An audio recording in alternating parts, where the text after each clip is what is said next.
Hello everybody, you're watching Channel 1 with a particularly warm welcome to all my subscribers out there. In this video today, I'm going to be showing you how to fit an under tray to the bottom of your Citroen C4 Grand Picasso engine bay. And here we have that under tray. This is the bottom of it, which faces the road. Here we have the top side of it, which fits closest to the engine. And I've marked out here where all the fittings are to keep it secure underneath the car.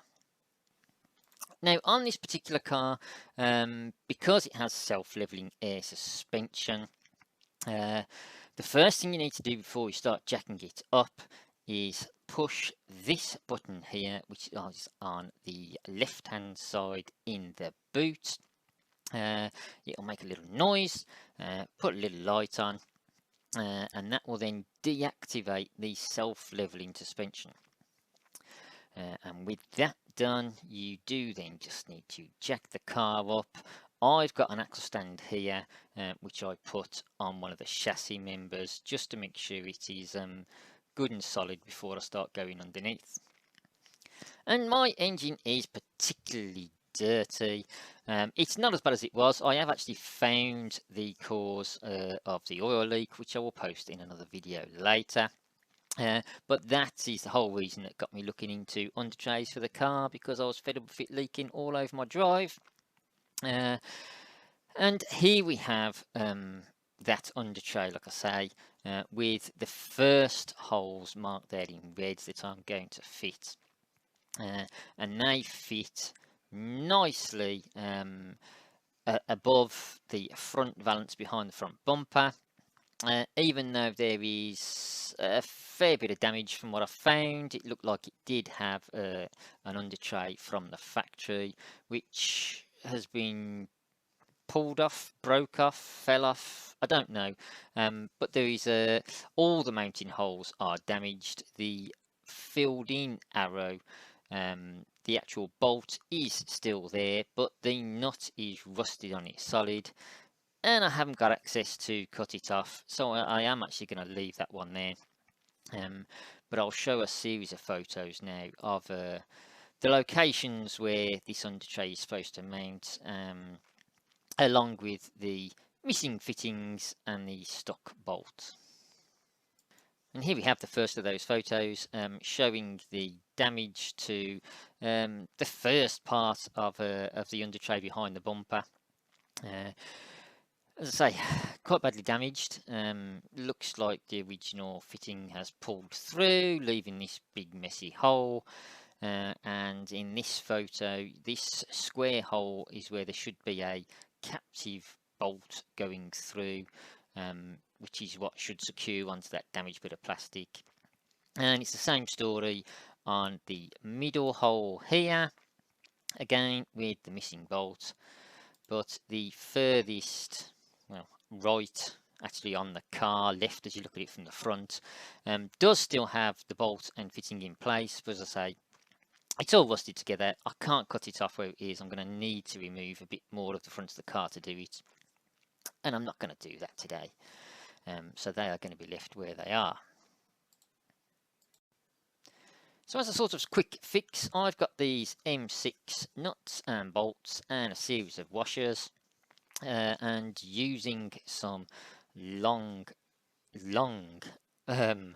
pliers, I reach in through the front of the grille, the lower part of the grille, excuse me there, and just drop the bolts through those two square holes, which I showed you in the photos earlier. So I've got something to mount to, and then I can pop the under tray back on, pop the bolt through the hole in the under tray into the damaged area of the valance behind the front bumper, and get the nuts on, which I also add a locking nut to, just to make sure they're not going to vibrate loose, because I really don't want this thing falling off and cause me all these problems. And here we have just a photo of the second one all bolted up and fitted, and as I say, the third one just isn't going to get fitted because I cannot remove that rusted bolt at the moment. And that really is the hardest part of fitting this under tray done. I hope if you're doing it, you don't have this damage and these problems that I do have. You can fit some larger spacers and washers and little bits of metal if your damage is a little bit worse, just to hold it all together and sandwich it tight. But I am now going to get on to fitting this right hand side, where again I find the fittings on the car are broken and damaged, and there's no way I can fit anything into there other than by using these, which I just happen to have in my toolbox, which are called Zutz fittings. They're very good for clipping panels together on motorcycles, is what they're generally used for, and I just slide those over the damaged areas of the inner arch part of the car, and it just holds its own special quarter turn fasteners, which does the job of keeping that side on and nice and tight. The left hand side, I've got the holes marked here, and a little bit easier because the left hand arch still does have the bolt holes in the inner arch, which I can use to fit to. So I'll just get some M5 bolts again out of my little toolbox, with some washers under there, just to give a little bit more support to the under tray, and tighten them up, and that is that bit secure as well. And the final bits are the rear holes, where you will find some studs that do come out of the car. I mean, this under tray, the holes are perfectly aligned for everything, so that just slides up, and with a couple of M6 nuts and again some big washers just to support the under tray a little bit better, I tighten that up. There are two of these, but this is just a picture of the one of them, and that really is the under tray fitted.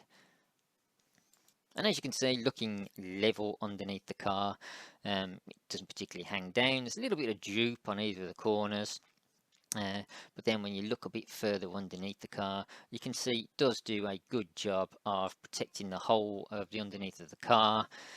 A couple of air vents for where the turbo and the catalytic converter is on these, just to allow some of that heat to be dissipated.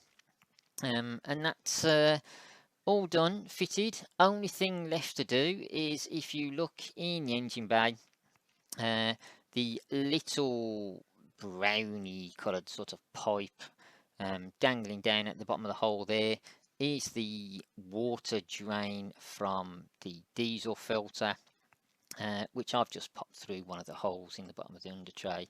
So as and when I drain that off, it's not going to go filling the under tray up. It will just go straight onto the floor or a bottle I've left underneath.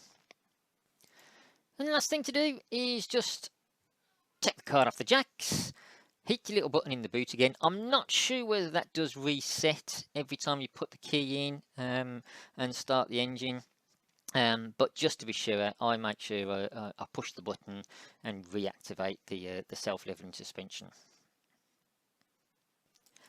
So that is really job completely finished now. I don't know if these cars are all supposed to come with an under tray from the factory. It looks like mine did, but it's got tore off in a quite an aggressive manner at some point, which is why all the fittings are damaged. But it is replaced now, and I hope this was of some use to you if you're planning on fitting one yourself. If it was, please hit the like button and subscribe to the channel. I'm always popping new videos up of me fixing bits and bobs, because I am not wealthy enough to pay somebody else to do it for me.